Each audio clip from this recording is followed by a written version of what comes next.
What's up guys, I'm Dave Klein. Today, we're going to talk about the masked character forever tormenting herself at the bottom of a prison. A character whose backstory is wrapped in mystery, the Lost Sinner. At the end of the Lost Bastille lies one final structure, Sinner's Rise. Sinner's Rise is aptly named, as at the bottom lies the Lost Sinner, who eternally punishes herself for the sins of her past. She wears garments to inflict pain upon herself, and her dried blood can be found along the ground of her chamber. Along the ground are various messages, presumably carved by the sinner herself. Her penal set describes just what sort of torture she inflicts upon herself. The spikes of the mask, pointing inwards, suggest that this was not only used to bind prisoners, but to torture them as well. The tightly cinched belt of the jacket presses against the waist. Her handcuffs are used as a device to restrict use of the hands, and a tattered skirt is worn in shame by the guilty. By now, no one knows who this was used to punish, or for what reason.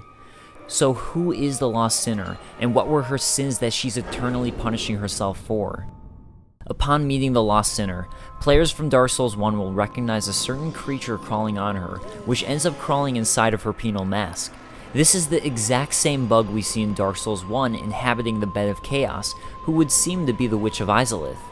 In Dark Souls 2, as I discussed in my story video, there's a major theme of great souls from the past being reborn with every new cycle of the flame.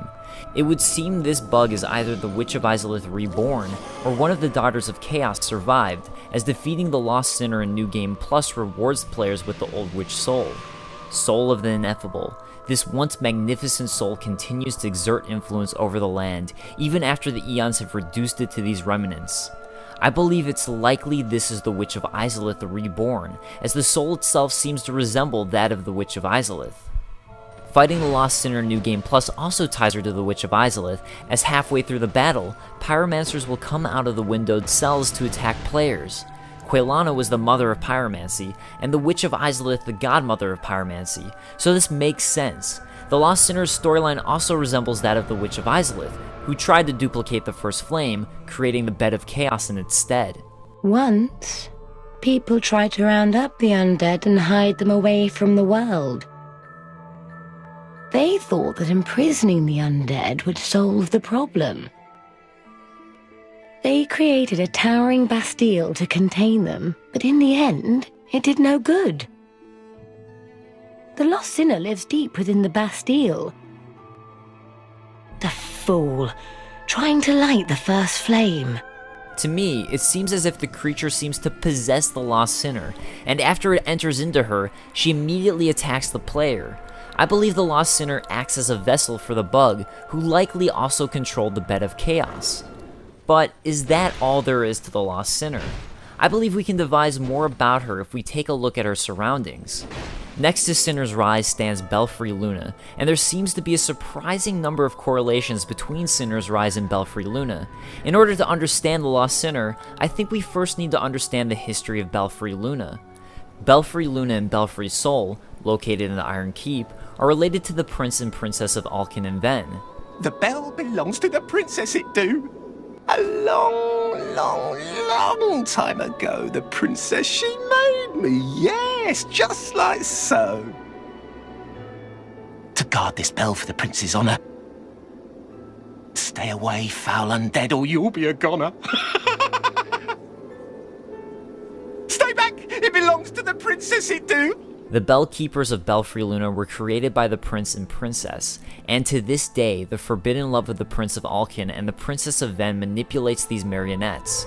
The twin bells symbolize the bond between the two lovers, who can never be united.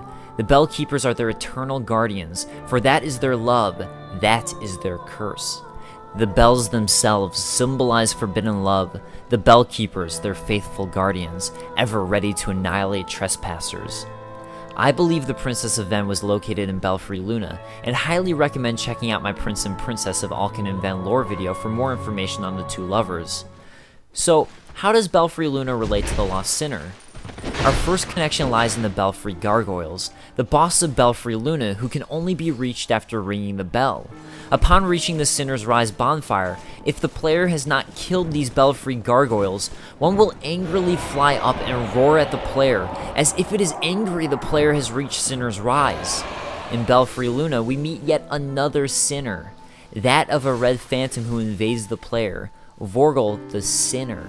Vorgel the Sinner guards the Bastille key, which is the key to the cells of the Lost Bastille, and that of Sinner's Rise. In fact, this is the key that is needed in order to unlock the gates which allow the player to light up the room in which the Lost Sinner resides, making the fight easier.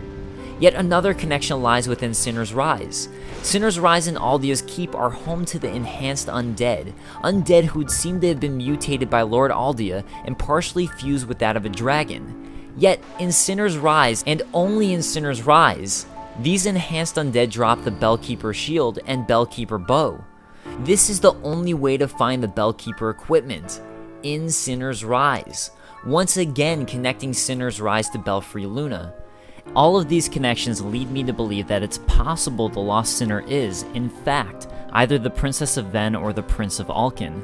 The masculine shape of the character, as well as the beard, means it could be the prince, and all of the female associations are meant to be the bug.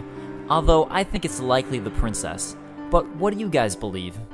Alright guys, that wraps up this lore video on the Lost Sinner. Do you think the Lost Sinner is the Prince of Alkin or the Princess of Ven? Or alternatively, do you think I'm way off in my speculation? For more lore on the Prince and Princess of Alkin and Ven, make sure to check out my lore video on just that, or my other videos relating to Dark Souls 2 lore. I hope you guys enjoyed, and I'll see you next time. Peace.